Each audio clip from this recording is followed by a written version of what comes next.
Bonjour à tous, bienvenue dans votre matinale Actu Matin, une heure d'émission pour décrypter, analyser et commenter l'actualité au Bénin des élections. Les législatives sont pour le 8 janvier 2023 dans quelques jours et nous sommes au 5e jour de campagne électorale, ambiance de terrain dans les 24 circonscriptions électorales qui donneront 109 députés. Nous verrons avec le plateau d'analystes la portée des messages de propagande à travers les affiches de campagne, les propos et stratégies déployées par les 7 partis en lice pour ces élections aussi. On parlera des forces et faiblesses de ces partis politiques qui sont dans la course. Merci d'être avec nous. À suivre dans un petit instant la une des journaux, le bulletin matinal et puis la revue de presse.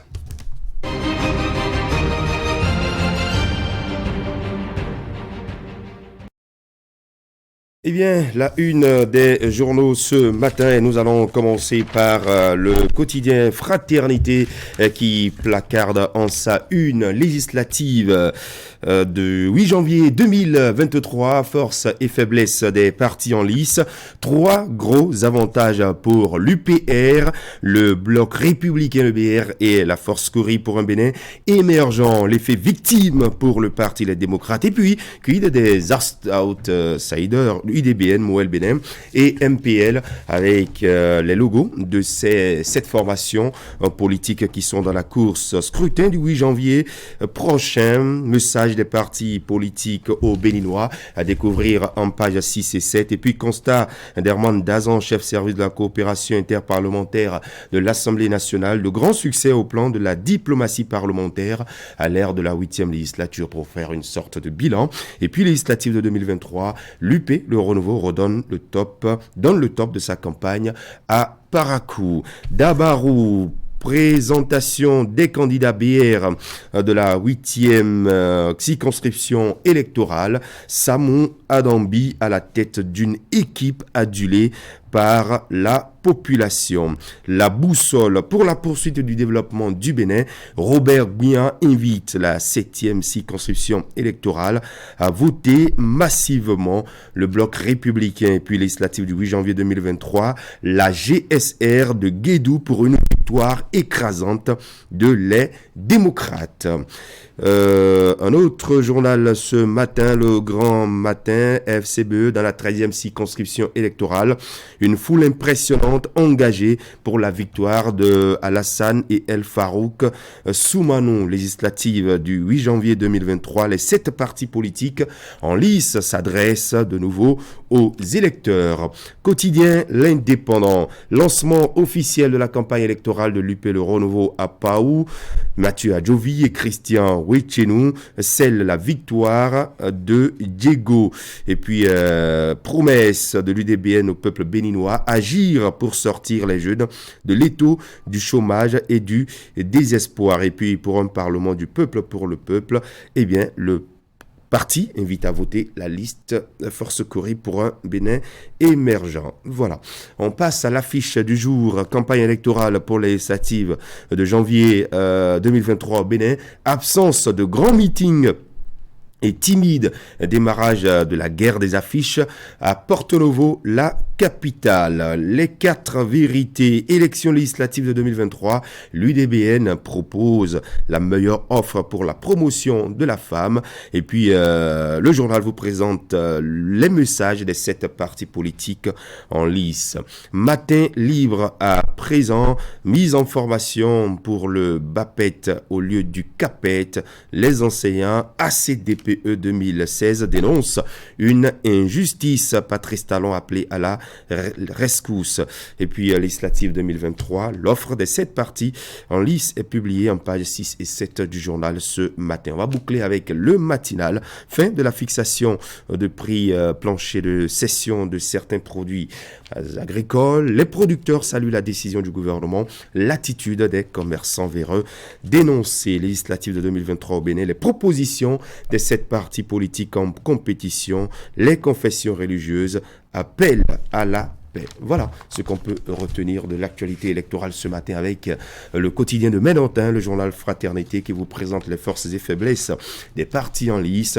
3 gros avantages pour l'UP, le renouveau, le bloc républicain et puis la force Corée pour un Bénin émergent, l'effet victime pour le parti les démocrates et Kid des outsiders, IDBN, Moël Bénin et puis le MPL. On reviendra sur tout ceci au forum de discussion avec les débatteurs ce matin puisqu'on parlera de cette ambiance électorale en demi-teinte dans les 24 circonscriptions électorales malgré le démarrage de la campagne depuis vendredi dernier. Et puis, on parlera des forces et faiblesses des formations politiques qui sont dans la course. Dans un instant, ce sera le bulletin matinal de l'information avec vous, William Cliquant. Bonjour. Bonjour Christian, bonjour à tous. Dans votre bulletin, on parlera de Cotonou Ouest et Nord qui entrent dans la danse de la campagne électorale à l'Union progressiste, le renouveau. Le président du parti, candidat tête de liste et les jokers de la vague jaune pour les législatives dans la 16e ont entamé leur opération de charme hier après-midi. Plusieurs quartiers de la ville parcourus pour appeler sympathisants et indécis à la cause de l'UP, le renouveau. Et puis l'icône de la musique béninoise, Jonas Pedro, toujours dans les mémoires, près d'une vingtaine d'années après sa disparition, une exposition itinérante pour transformer son musée en un centre d'attraction touristique international se déroule à Lokossa, sa cité de cœur. L'initiative est un projet d'immortalisation de l'artiste piloté par l'association Art d'Afrique. On aura les précisions avec William Cliquant. Campagne promotionnelle de fin d'année sur Canal 3. Nos prix sont en fête au cœur de ce mois de décembre. Pour toutes nos prestations, reportages, magazines, invités journal, émissions de toute nature et même politique, profitez d'une réduction allant jusqu'à 50%. Courez vite à notre service commercial pour toutes vos commandes de reportages, de magazines, émissions politiques pour profiter de notre campagne promotionnelle de fin d'année. Contact service commercial 69 17 99 99 95 74 29 23.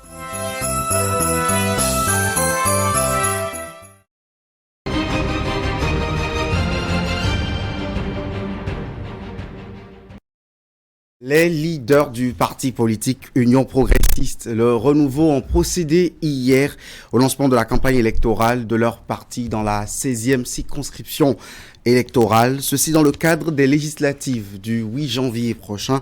Occasion pour les candidats d'échanger avec les militants afin d'obtenir le suffrage pour une victoire du parti à Cotonou au soir du 8 janvier prochain. Clément Achadé et Moufid Sagbour.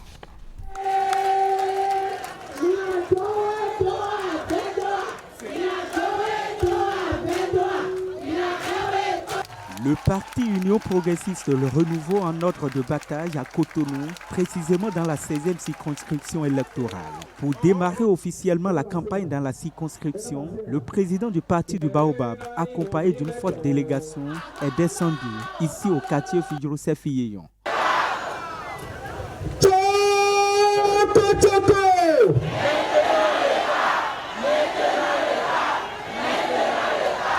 Dans cette liesse populaire composée de militants adhérents et sympathisants, des stratégies de communication sont affûtées afin de convaincre les électeurs qui ont massivement répondu à l'appel du parti UP Le Renouveau. Tout a commencé par une présentation des candidats et candidates sur la liste dans le cadre des prochaines législatives aux populations. À tour de rôle et dans un langage franc, les têtes de pont vont saluer les invités et solliciter leur suffrage pour le 8 janvier 2023. Le maire Luc Ossetonji Atrokpo plante les décors pour expliquer le contexte et surtout les enjeux de ces élections à la cible choisie. Les autres candidats que sont Nobima Agbodravo et Christelle Roudonumbo, à leur tour se sont montrés directs et convaincants en langue fongbe. Union progressiste nous 16e d'accord. Le président du parti lui-même candidat va expliquer ensuite aux populations invitées la nécessité pour elles de voter l'UP Le Renouveau pour une continuité des actions de développement en cours au Bénin. 8 janvier 2023. Et nous avons daoedea. Et nous avons daoedea. Et nous avons vu Romain. Et nous avons vu Rokedea. Et nous avons vu Romain. Et nous avons vu Rokedea. Pour lui, Le parti Union progressiste, le renouveau, est l'idéal de paix, mais aussi de la satisfaction des besoins des populations.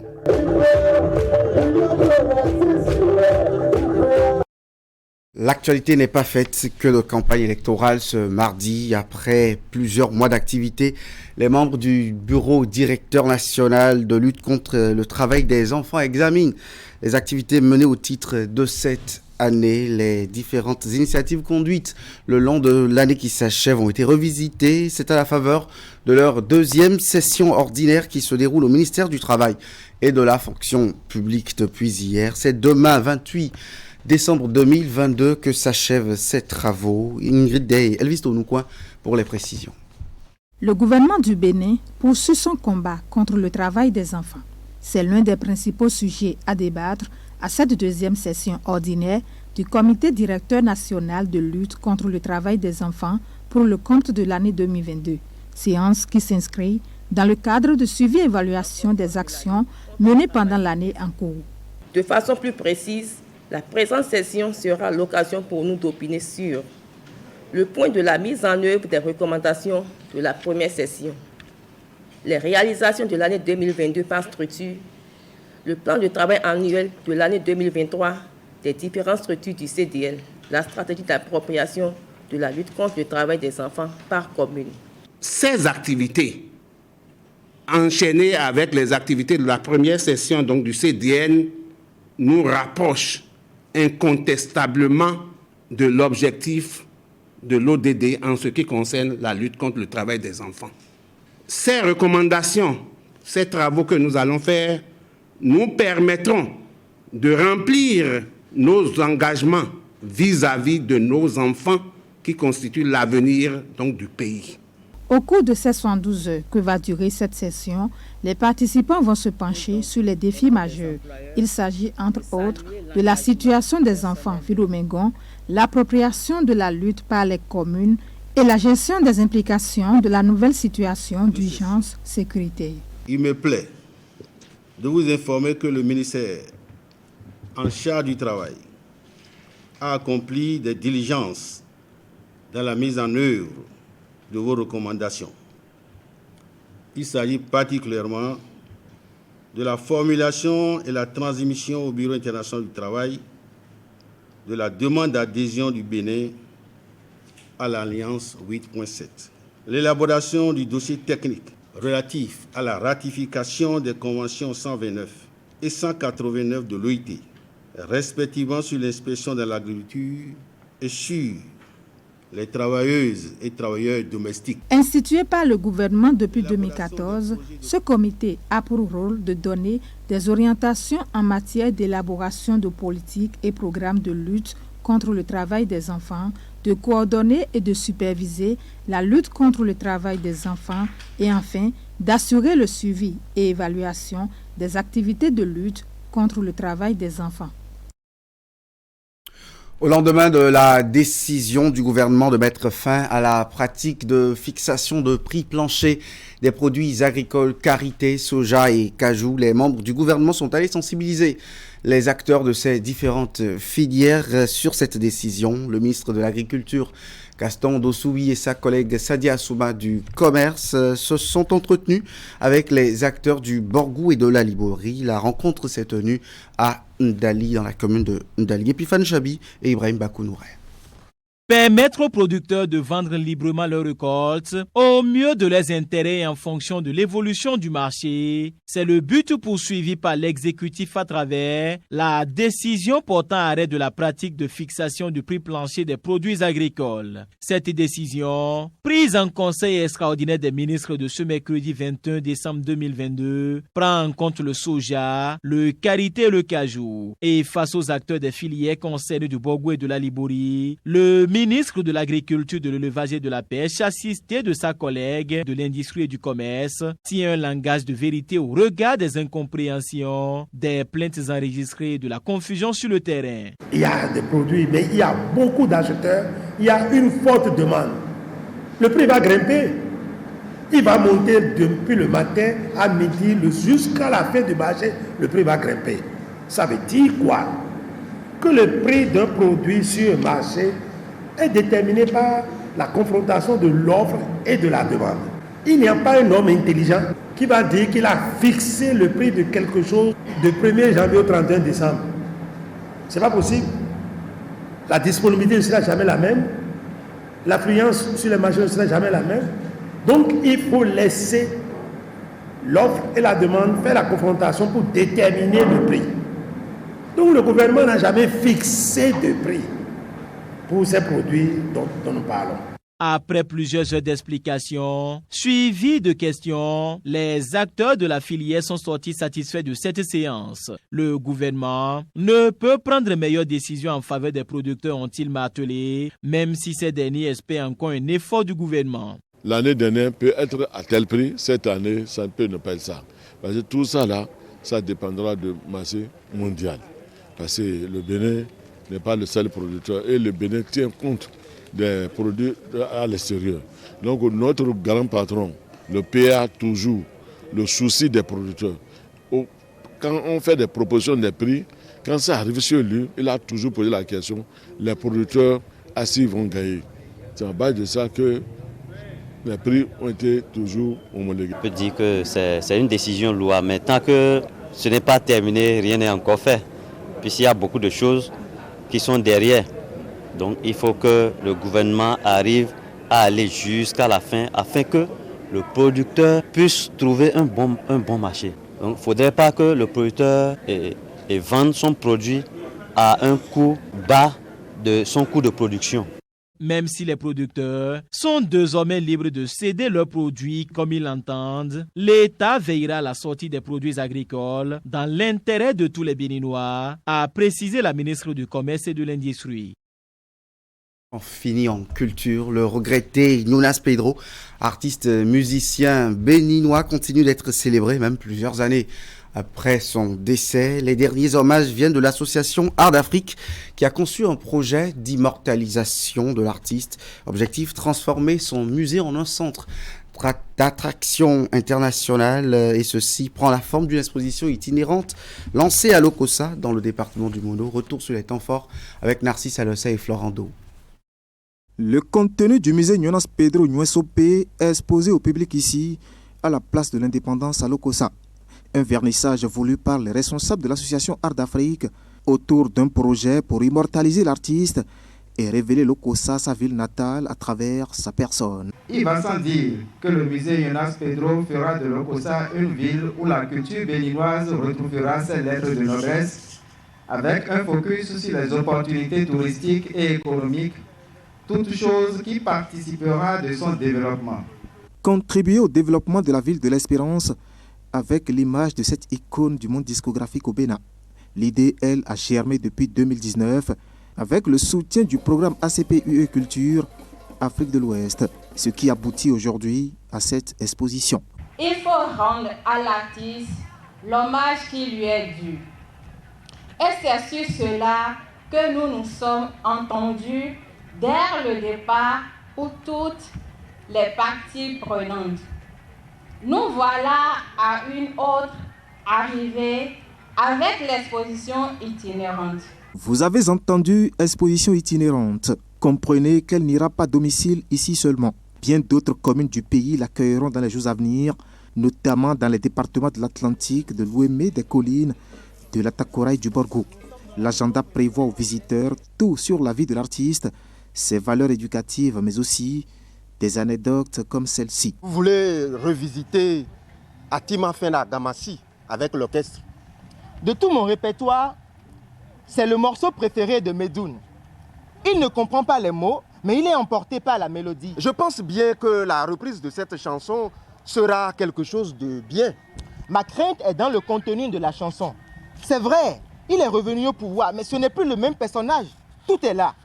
Ce n'est plus le même homme. Je crois que nous devrions arrêter ce projet. Ce n'est pas la peine. Non. Qu'est-ce que vous dites là? Vous ne chantez pas pour lui. Vous reprenez un ancien morceau à succès. Ça n'a rien à voir avec son retour. Dans leur intervention, les représentants de l'État central ont salué cette initiative qui, selon eux, cadre parfaitement avec la vision du régime actuel. En effet, les réformes entreprises par le gouvernement du président Patrice Talon depuis 2016 et les résultats tangibles enregistrés prouvent à suffisance que notre pays est sur la voie qui le conduira au concert des grandes destinations d'ici 2024.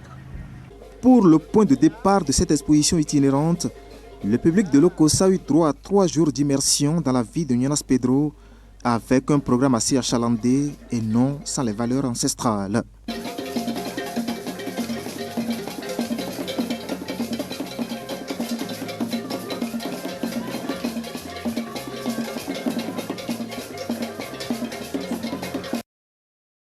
C'était l'actualité telle que traitée par la rédaction de Canal 3 Bénin. Christian.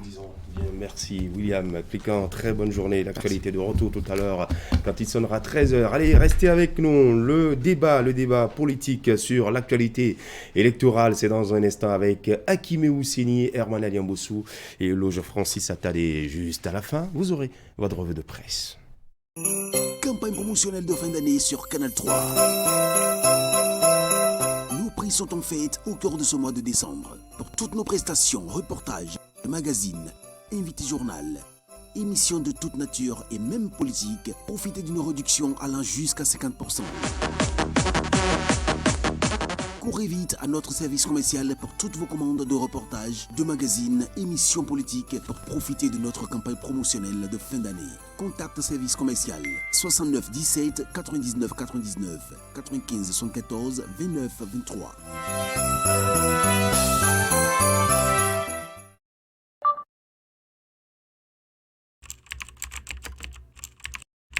Votre chaîne Canal 3 Bénin à portée de main.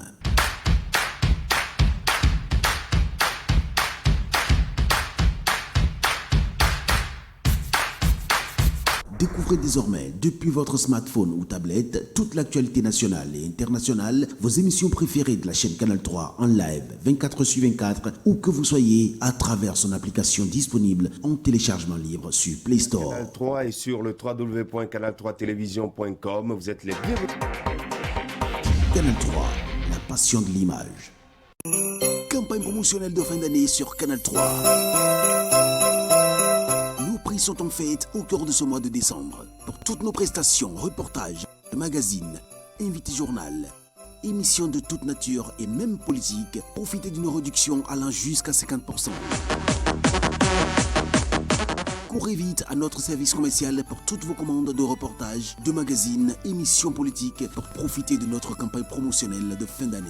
Contact service commercial 69 17 99 99 95 74 29 23.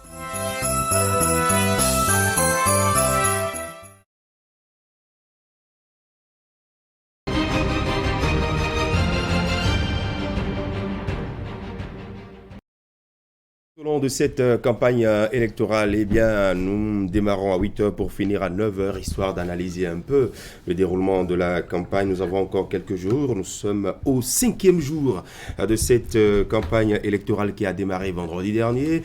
Dans un premier temps, eh bien, on fera le constat de terrain dans l'ensemble des 24 circonscriptions électorales. On verra un peu comment ça se déroule cette campagne électorale. Avec vous, Hakime, bonjour. Christian, bonjour. Bonjour Herman. Christian, bonjour. Et Loge Francis Attadé, bonjour. Bonjour Christian. Oui, allez, vendredi dernier, à 0h déjà, eh bien, la Sénat a ouvert officiellement la campagne électorale. Alors dites-nous, cher monsieur, quel est le constat de terrain après pratiquement 4 jours, puisque nous sommes au 5e jour aujourd'hui. Je vais commencer par vous, Hakime. Le constat sur le terrain, c'est que la campagne a commencé. La campagne a commencé avec, bien évidemment, ce que de perceptible on peut voir, ce sont les affiches. Oui. Quand vous êtes à Cotonou ou que vous êtes à Calavi, vous vous rendez compte que bien, les différents partis politiques et à travers eux, les différents candidats ont réalisé des affiches, soit à l'effigie du parti politique et avec le candidat, ou à l'effigie du candidat avec, je dirais, les attributs du parti politique, affichés un peu partout, oui. Au niveau des artères, au niveau des maisons, au niveau, je dirais, en tout cas, des places qui peut donner de la visibilité à ces différents partis, à ces différents candidats. Et ça, c'est ce que de perceptible nous avons. Ce que nous constatons aussi, qui n'est peut-être pas perceptible, que nous entendons, et là, ce sont les oreilles qu'on utilise, eh bien, c'est que les différents partis politiques et avec leurs candidats essaient de faire ce qu'on a l'habitude d'entendre appeler du porte-à-porte. On rencontre les populations et pour leur expliquer le pourquoi du choix de l'offre proposée par le parti politique, bien entendu. Donc, il y a des rencontres au niveau des différentes localités. Au-delà de ça, ce que de perspectives nous avons, ce sont bien évidemment, les rencontres grandeur nature. Nous avons vu par exemple ce matin dans le bulletin de l'information proposé par William Clécan et où le Parti de l'Union progressiste, à travers les candidats de la 16e circonscription électorale, ont rencontré les populations à un endroit bien précis, bien entendu. Et nous l'avons vu dans le bulletin de l'information. À l'intérieur du pays, les partis politiques et les candidats sont aussi présents. C'est peut-être le cas du bloc républicain. Ça, j'emprunte la une des journaux où le candidat premier titulaire, Samuel Adambi, ministre de l'énergie. Bon, on n'utilise plus cette terminologie parce que là, c'est candidat sur le terrain, a rencontré les populations en vue du lancement officiel de la campagne du bloc républicain dans cette circonscription électorale. Dans la 8e, oui. Dans la 7e, c'est Robert Guia qui a fait le même exercice au nom du bloc républicain. Dans la première circonscription électorale, c'est Issa Salifou et avec lui, les candidats de la première, je vais parler de Labi Amadou Djibril et autres, Sabi Guerra, Sakakina et Bioguera, qui ont aussi lancé la campagne électorale au niveau de la commune de Malanville.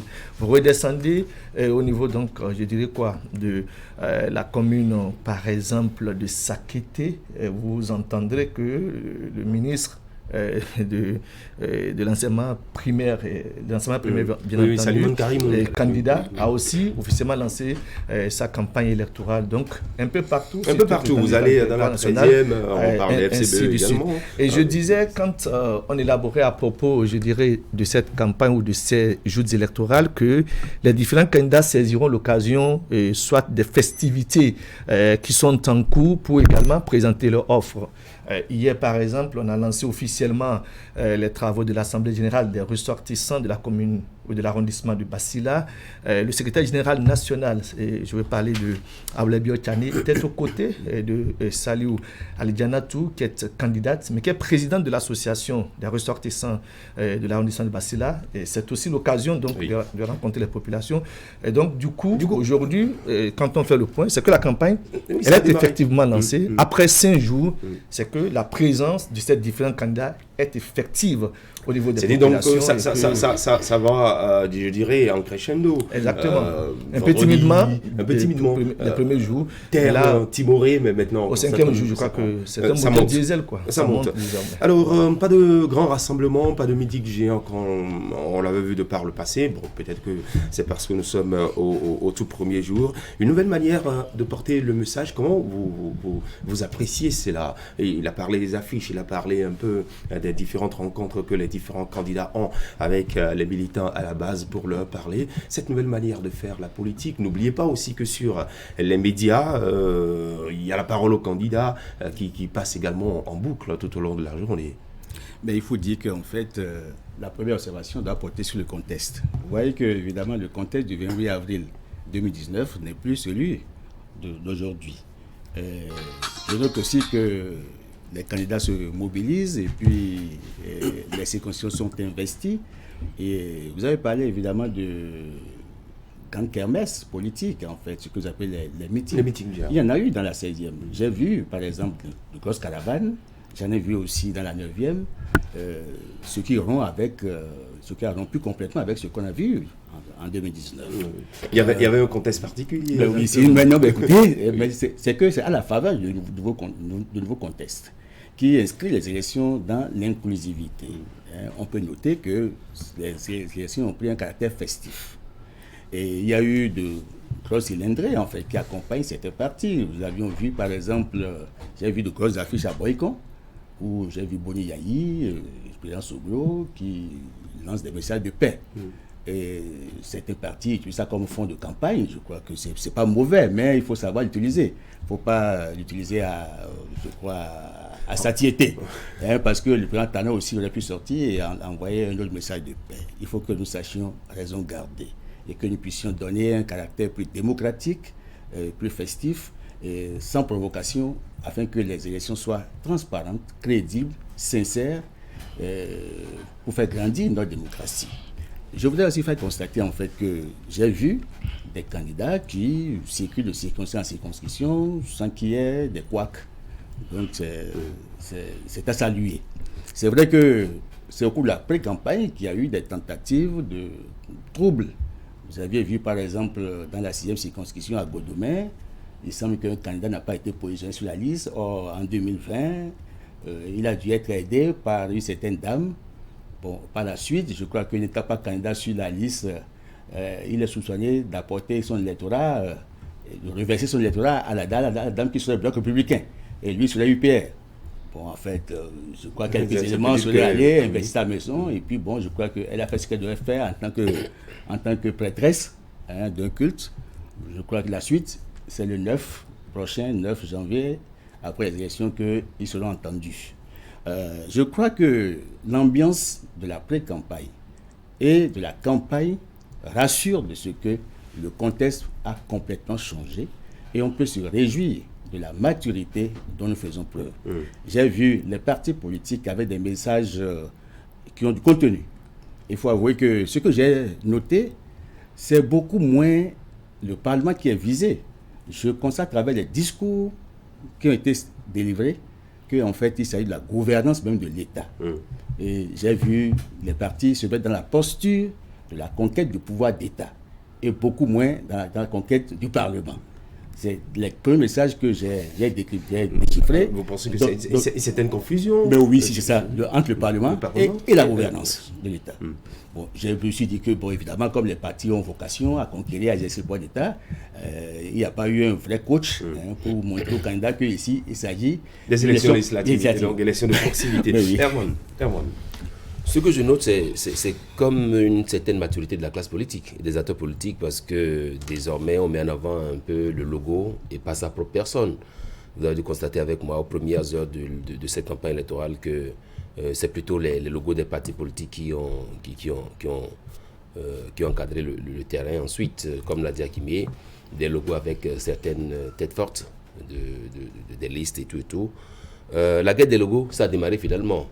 Campagne électorale timorée, timide et tout. Parce que la pré-campagne a déjà donné le ton de ce que sera la campagne électorale. Me semble-t-il, les acteurs politiques ont pris les premiers jours de la campagne pour un peu faire le point, pour se reposer un peu, parce que la pré-campagne, pour ma part, a été un peu trop un peu, la pré-campagne a bien joué. Donc oui, ensuite, pour la campagne qui a démarré comme tel moteur diesel, on sent plutôt que c'est plutôt la campagne de proximité. C'est vrai que ce à quoi on était habitué avant 2019, le cas 2019 c'est un cas particulier, avant 2019 c'était que quand la campagne démarre automatiquement, c'est des caravanes, c'est des grands meetings et tout. Et c'est en cela que je dis que, semble-t-il, la Covid-19 aussi a également changé, a métamorphosé un peu l'acteur politique, parce que désormais, on préfère regrouper à des endroits 50, 100 personnes à qui on parle, les grands électeurs à qui on parle, parce qu'on est sûr que ces messages sont écoutés. Parce que quand vous faites le point, vous vous rendez compte que les mêmes personnes qui utilisent tel parti politique sont les mêmes qui utilisent l'autre, parce qu'on ne sait pas exactement qui est qui fait quoi et tout. Donc, il y a comme un changement de méthode, un changement de stratégie sur le terrain, et qui forcément va porter ses fruits. Je sens également que, oui, au dernier jour de la campagne, on aura un peu une sorte un mouvement un peu accéléré. Le porte-à-porte va sans doute également passer par là. Mais toujours est-il qu'en gros, ce qu'on constate, c'est que la campagne a démarré dans les circonscriptions électorales, les têtes fortes, les candidats, et vous avez même constaté avec moi qu'on n'utilise plus forcément les titulaires pour faire campagne. Il y a des titulaires qui sont utilisés, à côté d'eux, il y a les suppléants, mais il y a également certaines têtes fortes de ces régions-là qu'on met de côté pour montrer que celui-là, il est vraiment avec nous. Donc je pense que c'est une bonne stratégie que mettent en place les partis politiques, et à la fin, on va voir... Les partis politiques qui surfent alors sur les images, les personnalités politiques dans les circonscriptions électorales pour véritablement vendre le logo et vendre le projet de c'est pas de législature. Alors, allons voir, comme on l'a toujours appelé, hein, cette formation politique qui sont en lice. Devrait-on parler de favoris à ces élections législatives? Est-ce qu'il y a de favoris parmi les 7? Sur quoi chaque parti politique devra forcément compter pour la victoire? Je crois que pour l'heure, il est prématuré de dire qu'il y a des favoris. Mais ce qu'on peut souligner et faire observer, c'est que dans la 8e circonscription électorale, vous avez vu, par exemple, je vais citer Parakou, Tchaourou, Perere, Ndali. Vous avez vu la fièvre, parce que c'était autrefois les bastions d'un parti. C'est un bastion important d'un parti et c'était difficile de pénétrer, évidemment, la 8e. Vous avez vu, par exemple, au niveau de la 9e circonscription électorale, vous avez vu que les zones qui étaient des zones chrysogènes, en fait, qui étaient des foyers de tension, aujourd'hui, la campagne se fait naturellement, de façon pacifique. J'ai vu les acteurs du Savalou Ouest, ça fait des Bantais et autres là, circuler, faire leur campagne naturellement. J'ai vu aussi à Savalou, le Valais Tchobois qui est passé une liste, accompagner la liste de son parti. Donc, je note qu'il y a, en fait, il faut noter qu'il y a une fièvre électorale, il y a une fête qui s'annonce, il y a une acceptation du jeu. Le jeu se fait librement et c'est ça qu'il faut d'abord saluer. Maintenant, favori, c'est en fonction évidemment de la stratégie. Les stratégies ne sont pas les mêmes. Vous avez vu qu'il y a des partis qui ont choisi de faire du porte-à-porte. Mais il y en a qui ont choisi de faire des parades, en fait, effrayés par les caravanes. J'ai vu au moins 2 caravanes que j'ai citées. Ailleurs, j'ai vu que c'est nuitamment que des séances se tiennent pour en fait, raccommoder, réajuster, pour s'assurer évidemment que lorsque le top réel sera sur l'espace, parce qu'il y en a qui font d'abord du dilatoire, en attendant que la dernière semaine puisse leur permettre d'investir les circonscriptions et de travailler efficacement pour des résultats probants. Bon, maintenant, il faut souligner qu'il y a des partis, en fait, qui traditionnellement avaient acquis une expérience et qui ont de l'avance. Je vais citer les grosses machines que sont l'Union progressiste, le Renouveau, le Bloc républicain et puis FCBE. Mais il se fait aujourd'hui que d'autres partis viennent avec d'autres discours, mais le projet de législature, je continue encore de m'interroger là-dessus. Parce qu'il n'y a pas de projet de législature qui se fasse sans l'exécutif. Vous avez beau voter les lois, il faut que ces lois soient promulguées. Donc il faut que ce soit en intelligence parfaite avec l'exécutif. Alors si vous dites que vous allez pour changer ceci, changer cela, avec des propositions, un truc comme ça, il faut que ça entre dans la droite ligne du PAG, du programme d'action du gouvernement, parce que l'exécutif est responsable, après tout, en fait, du déroulé des actions. Parce que, in fine, c'est le chef de l'État qui va répondre, qui va rendre compte à sa population. Donc il faut que, c'est vrai que les lois doivent être des lois mûries, responsables, utiles, pertinentes, des lois qui puissent impacter la société dans toutes ses composantes, certes, mais il faut que ces lois soient en intelligence avec celles qui doivent aider à faire conduire pacifiquement, harmonieusement le PAG qui est en cours d'exécution. Donc si les partis ne tiennent pas compte de cette donnée, ce n'est pas évident parce qu'ils auraient bien voté, mais on va envoyer plusieurs fois à la relecture. On vous écoute de ce côté. Et moi? Oui, un aspect de la question sur lequel il faut vraiment éclairer l'opinion publique, c'est ce qu'a commencé par faire Attadé ce matin. C'est que la loi doit être votée tant que ce n'est pas promulgué par le gouvernement. Et encore qu'il faut même que ça aille d'abord en contrôle de constitutionnalité. Et donc, si vous êtes député, vous avez voté une loi, si même à la majorité absolue, si c'est pas promulgué, ça ne marchera pas. Et donc, oui, pour le moment, on surfe un peu sur l'ignorance de la population pour faire croire que le député peut tout changer, le député, il peut tout construire, le député, il peut tout faire, alors qu'en réalité, la loi le limite à 2 rôles essentiels, à savoir contrôler l'action du gouvernement et voter des lois. Quand les lois sont votées, quand on dit voter des lois, il y a les lois proposées par le député lui-même, mais il y a aussi des projets de loi qui peuvent être envoyés par le gouvernement. Donc, sur ces trois niveaux-là, il faut quand même qu'il y ait une certaine clarté pour que l'opinion publique puisse savoir quel rôle joue le député.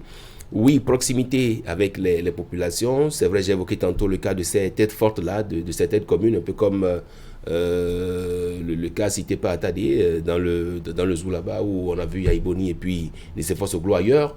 Il y en a qui ont préféré mettre en lumière les élus communaux ou les élus municipaux, des sages de certains quartiers. Mais il y a même certaines listes sur les populations.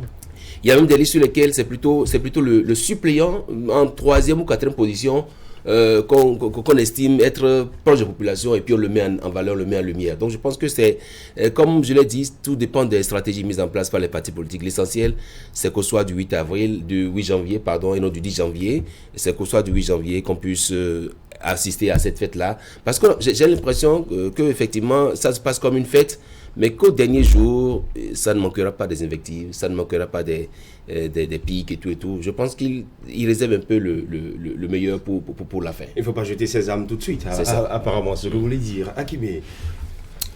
2019 est forcément différent de 2023. Et donc, du coup, il y a qu'on ne peut pas surfer sur qui c'est qui est favori. Je crois que c'est l'exercice que le quotidien Fraternité a tenté de faire ce matin en proposant les forces et les faiblesses des différents partis politiques en course pour le contexte législatif de janvier prochain. Il va s'agir de beaucoup plus mettre l'accent sur les forces et faiblesses, et puis à l'arrivée de se rendre compte que, bien, au nom de ces forces, quand on additionne, on peut peut-être espérer qu'un parti prenne de l'ascendance sur l'autre. La preuve, c'est que sur le terrain, vous entendez les différents partis politiques vendre beaucoup plus leur offre que de s'attarder sur l'offre proposée par l'adversaire en face. Parce que, bien, il s'agit cette fois-ci de batailler pour son propre compte, pour qu'à l'arrivée, eh bien, on puisse avoir suffisamment de députés, suffisamment de représentants à l'Assemblée nationale. J'ai entendu, sans pour autant trop maîtriser la langue fond, le président de l'UPR, l'Union progressiste, le renouveau, s'adresser aux populations pour faire constater que oui, sommes certes des frères, mais eh bien, sur le terrain, on est certainement adversaires. Peut-être que je ne paraphrase pas très bien ce qu'il a dit, mais c'est sous-entendu que oui, vous verrez l'UPR parti de la mouvance présidentielle, vous verrez le BR parti de la mouvance présidentielle, vous verrez l'UDBN, Mouel Bénin, tous partis de la mouvance présidentielle, venir vendre leur offre. Et donc, oui, nous sommes tous des frères, mais il s'agit cette fois-ci d'aller compétir et d'aller enlever des sièges pour le compte donc, de la 9e législature. Donc, je crois qu'il s'agit beaucoup plus des forces à vendre sur le terrain que de se préoccuper, je dirais, de ce qu'adviendra, je dirais, du comportement de l'autre parti politique. Donc, en gros, chacun va avec ses éléments. C'est pour ça, d'ailleurs, que quand Francis disait tout à l'heure qu'il y a l'utilisation de certains leaders au niveau donc, de cette campagne électorale, oui, les partis en question utilisent ça comme élément pouvant tirer vers le haut, je dirais, leur offre. Quand vous entendez le vice-président du Parti Les Démocrates dire que la caution a été payée entièrement par le président Daniel Boni-Yayi, c'est comme pour dire que Boni-Yayi a apporté, je dirais, son onction totale à cette formation politique. Quand on dit ça sur le terrain, ça peut influencer le comportement des populations. Et donc, c'est à bon droit, par exemple, que abondamment et durant cette campagne, nous, réunions à Tchad et les siens, mettons tout l'accent sur le fait que bien, la caution des 100 et quelques millions de francs CFA, bien, c'est Boni-Yayi qui l'a payé entièrement. Et donc, quand on dit ça, on se dit, mais attention, c'est-à-dire que c'est l'offre de Boni-Yayi et ça peut véritablement faire changer la donne sur le terrain. Vous avez vu dans la zone dans les collines, pour ainsi dire, Banté, Savalou et puis Dassa, il y a des partis politiques qui ont utilisé, par exemple, je dirais, le logo de l'ancien ministre Komi Kouché, qui n'est pas candidat. Oui. Mais vous verrez sur le visuel ou bien sur la maquette, c'est mis Komi Kouché, soutien. Et on a mis les différents candidats à côté. Parce qu'on se dit qu'en vendant cette image à Banté environ, ça peut passer. Donc chacun y va, chacun utilise l'arme qui peut tirer vers le haut sa formation politique. Donc je crois que tout ce qu'on peut souhaiter dans cette période, c'est que ça se fasse dans l'harmonie, ça se fasse dans la concorde, qu'il n'y ait pas d'invertive au point de véritablement espérer voir que bon, ça s'oppose avec pas des âmes légal. Et donc, le reste, je crois que ce n'est qu'une période de fête. Et après le 8, on va faire le point. Est-ce qu'en utilisant les images de Komi Koutié, la formation en a tiré, je dirais, profit? Est-ce qu'en disant partout que c'est Boni Yayi qui a payé l'entièreté de la caution des démocrates, est-ce que ça a pesé dans la balance? Est-ce que lorsque les partis de la mouvance vont préciser que, eh bien, nous avons l'Assemblée nationale pour véritablement élaborer davantage afin que le pouvoir en place, et là j'emprunte un peu l'un des points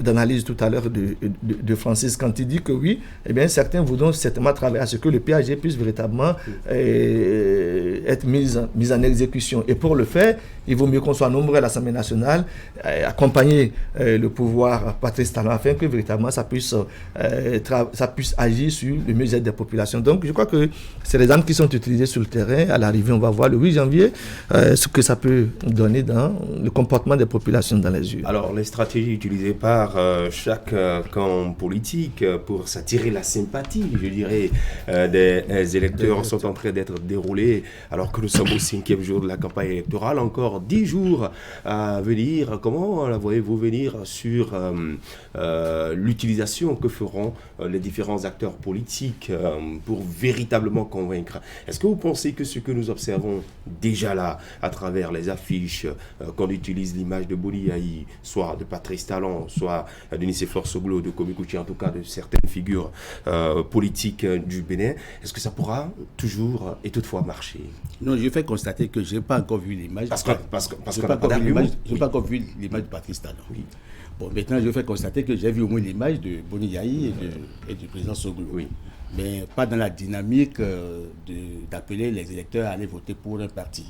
Je crois que ça a été posté à destin pour montrer qu'en fait, ils appellent à la paix. Ils veulent des élections pacifiques. Tant mieux. Si ça peut aider un parti, tant mieux. Mais je vais faire aussi constater en fait qu'à Parakou, au moment où le vice-président des démocrates, à Tchadé, disait Urbit et Orbit, que c'est Boni Yayi qui a payé les 163 500 000 francs, le 2 novembre à 20h. Je crois que la précision en fait aussi appelle l'attention et oblige évidemment à l'électeur à comprendre que Boni Yayi non seulement reste président d'honneur, mais les LD, en fait les démocrates, en fait c'est son parti et il est engagé dans la lutte. En fait, je veux que le chef d'État Boni Yayi, en fait l'ancien président, n'aille pas plus loin que ça, parce qu'en fait il appartient à un cadre de concertation. Et il a une dimension d'homme d'État qui doit aider à pacifier le pays, à parler à son frère, son jeune frère, Patrice Talon, pour que le Bénin tienne. Parce qu'en fait, vous voyez, Boni Yayi, c'est l'homme le plus expérimenté. Vous avez vu, en fait, il lui est arrivé dans ses folies de dire que les petits du canal...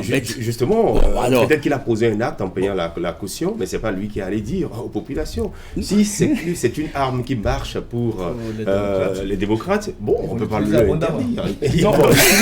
Vous voyez que en fait, les stratégies se déclinent de façon graduelle. Vous voyez qu'il ne faut pas sortir toutes les armes tout de suite.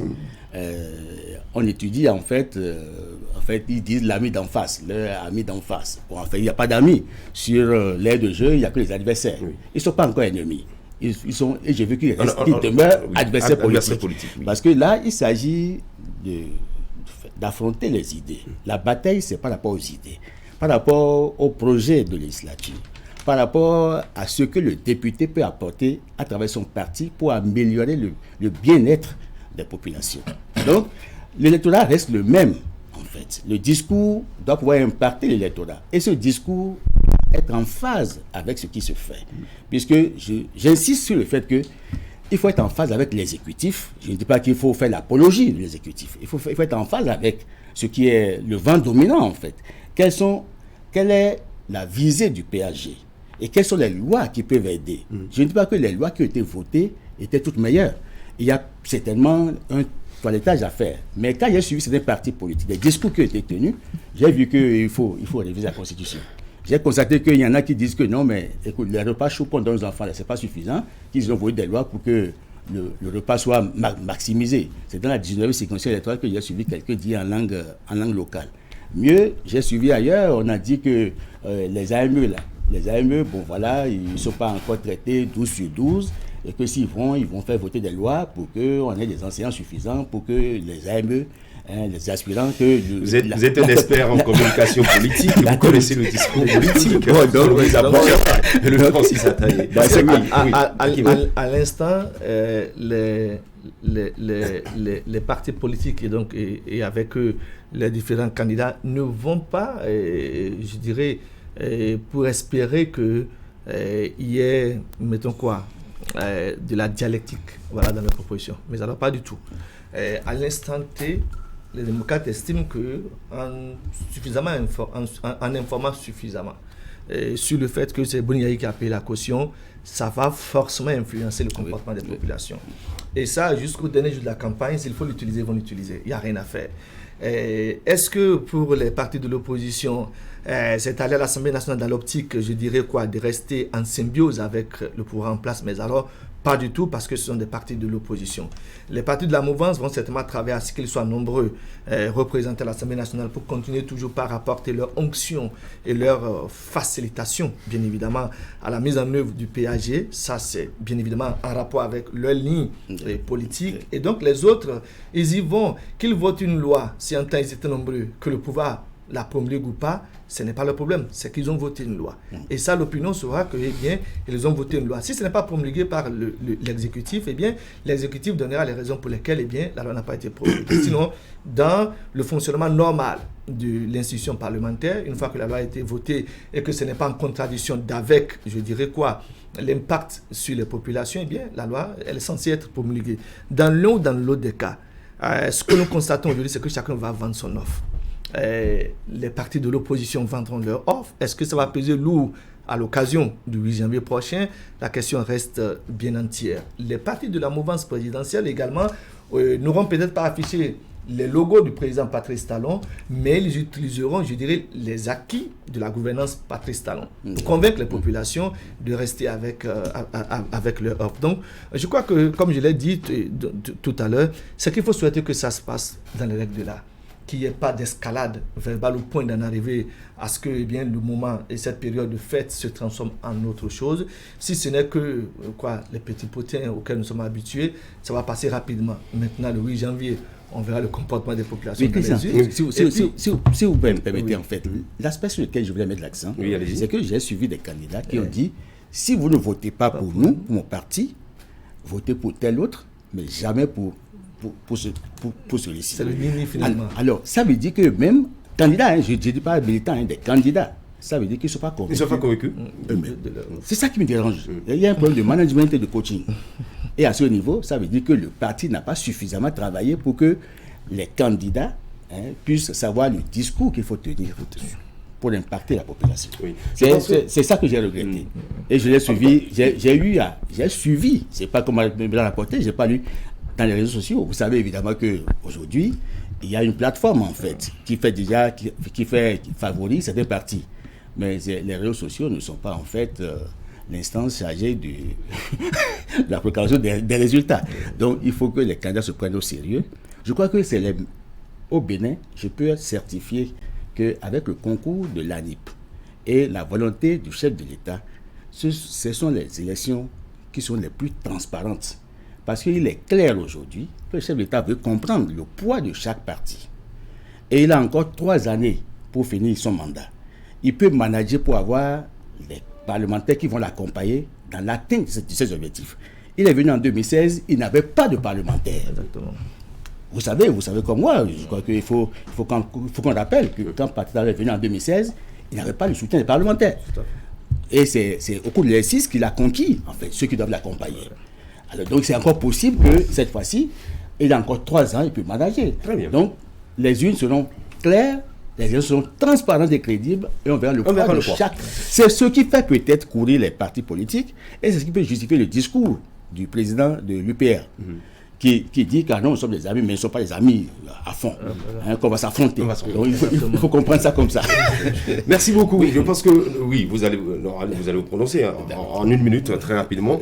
Et, demain, nous allons reprogrammer également les forces et faiblesses parce que il faut le préciser, il y a beaucoup de choses à dire, parti politique, pas parti politique. Nous allons étudier basse circonscription et voir également quels sont ces acteurs-là qui feront véritablement les élections dans les 24 circonscriptions. Oui, allez-y. Non, c'est justement noté que pour les 7 partis politiques qui compétissent, on a constaté qu'il y en a qui ont des présidents d'honneur.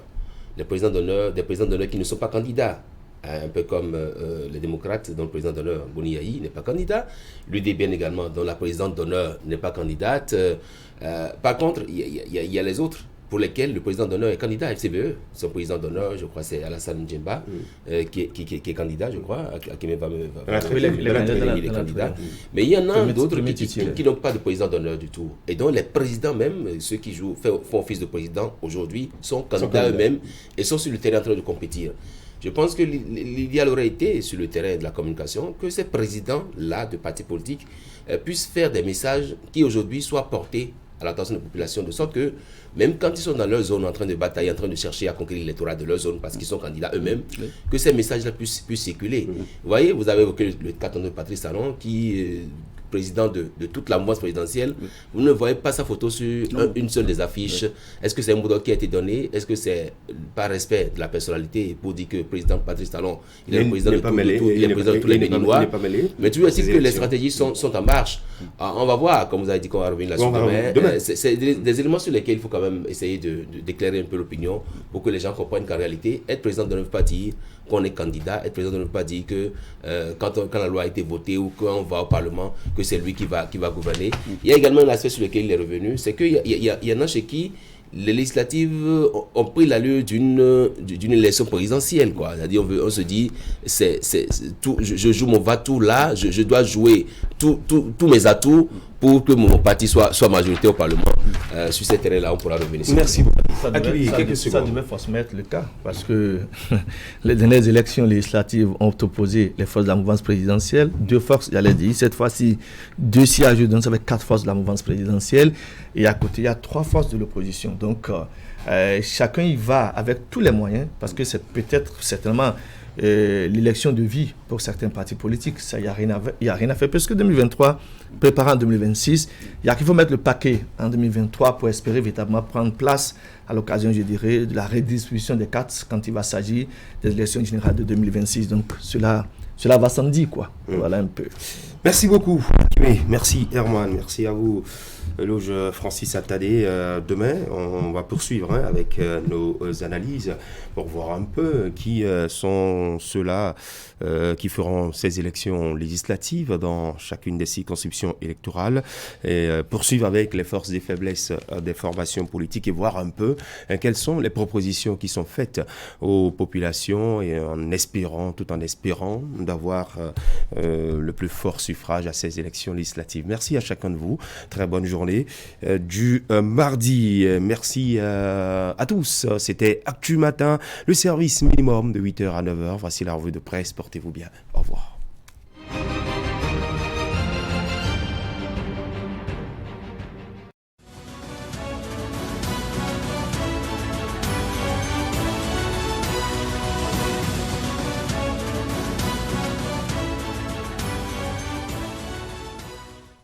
Bonjour à toutes, bonjour à tous. Avec le quotidien Fraternité, on peut lire que le parti Union Progressiste, le Renouveau, a lancé les hostilités de sa campagne dans la 8e circonscription électorale le samedi 24 décembre 2022 à l'université de Parakou. C'est à travers une grande conférence inaugurale à l'intention des étudiants, militants et sympathisants du parti. L'UPR qui ne perd pas du temps, comme l'écrit le pays émergent pour lequel la commune de Kouyogbé s'apprête à vivre un événement de taille ce mardi. Il s'agit du géant meeting du parti Union Progressiste, le Renouveau, pour présenter officiellement aux populations de la 18e circonscription électorale ses lieutenants. En effet, la manifestation de ce mardi sera une occasion pour dire leurs ambitions et dévoiler à leurs militants et sympathisants ce qu'ils comptent faire une fois élus. Ce meeting géant, apprend le journal, va se dérouler en présence du président de l'UP Le Renouveau, Joseph Diogbenou. L'autre vision de son côté s'intéresse à l'UDBN et écrit que la campagne électorale se poursuit sur le terrain et chaque chapelle politique tente de convaincre les électeurs sur la pertinence de la démarche qu'elle entend mettre en œuvre une fois que son parti sera représenté au Parlement. C'est le cas du parti l'UDBN qui, depuis le lancement de la foire électorale, ne cesse d'innover par la qualité des propositions tout aussi variées que pertinentes qu'il ne cesse de faire aux populations. Au nombre de ces propositions alléchantes, on peut souligner avec insistance que le parti de la Dame de Fer Claudine Fiavi Prudencio propose de désormais précéder toute proposition de loi à l'Assemblée nationale d'une concertation sociale. Autrement dit, les députés UDBN qui siégeront au sein de la 9e législature prennent d'ores et déjà l'engagement de ne faire aucune proposition de loi au Parlement sans le consentement du peuple. Fraternité renseigne que la campagne électorale suit son cours avec le candidat Probec bien en tête de liste du Bloc républicain dans la 7e circonscription électorale. Depuis le lancement officiel de cette campagne, l'homme multiplie les séances de travail avec ses lieutenants et les autres candidats de la circonscription électorale. Il ne pouvait en être autrement vu son statut de secrétaire général national adjoint du parti Bloc républicain, c'est-à-dire maîtrisant mieux les enjeux de ces élections pour le parti. Pendant ce temps, le Grand Matin note que le président d'honneur du parti Foscori pour un Bénin émergent a fait forte sensation lundi à Djougou dans le cadre de la campagne pour les législatives. Le leader confirmé de la 13e circonscription électorale, accompagné du 2e adjoint au secrétaire exécutif national, El Farouk Soumanou, a soulevé une foule impressionnante qui a confirmé son soutien indéfectible au parti FCBE. Cette campagne est une occasion de démonstration, une opportunité pour les opérations de charme sur le terrain. Et c'est justement ce qu'analyse Fraternité en s'intéressant aux forces et faiblesses des partis en lice. Le journal estime que l'Union progressiste, le Renouveau, le Bloc républicain, la Force Kouri pour un Bénin émergent ont le même mérite d'être les trois forces politiques dont l'existence est matérialisée par des élus et une reconnaissance institutionnelle. Ayant pris part à la dernière élection entre partis lors des communales en 2020, ils ont pu définir leur électorat et leurs fiefs respectifs. Ainsi, l'UPR s'est établi le plus grand parti politique avec 783 élus à travers le pays, dont 736 élus communaux et 47 députés élus en 2019. En plus de cela, le parti avait gagné 994 000 voix lors de cette dernière élection, soit 39% des suffrages exprimés. Le Bloc républicain talonne l'UPR de près dans l'électorat. Il a réussi à glaner 930 000 voix, soit 37% des suffrages, 719 élus dont 36 députés. Le parti du cheval cabré a un bon ancrage dans le nord et dans les collines où il a plus d'élus et de suffrages.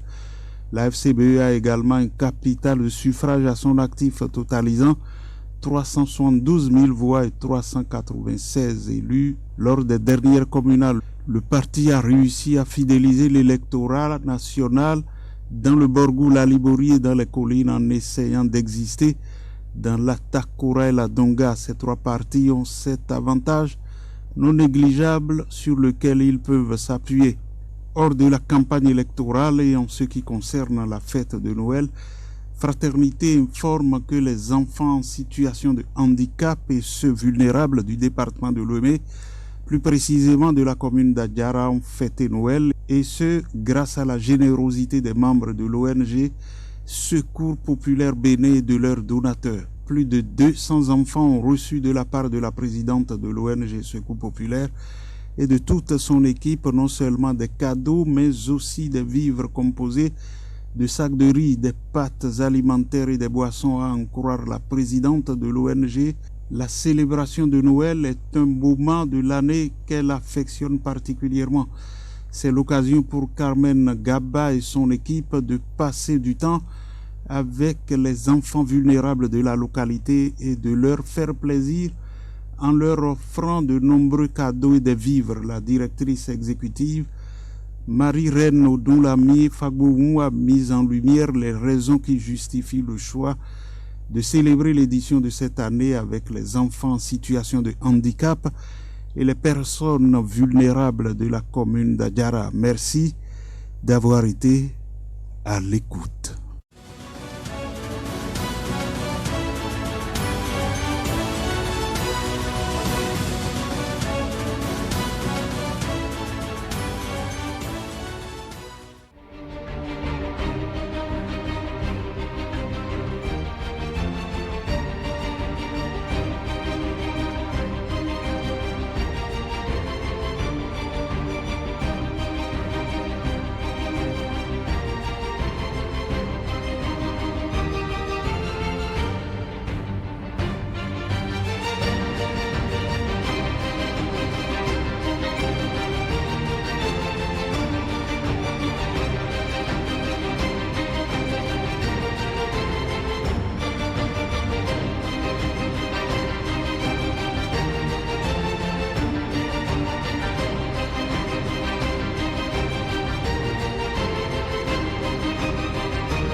Campagne promotionnelle de fin d'année sur Canal 3.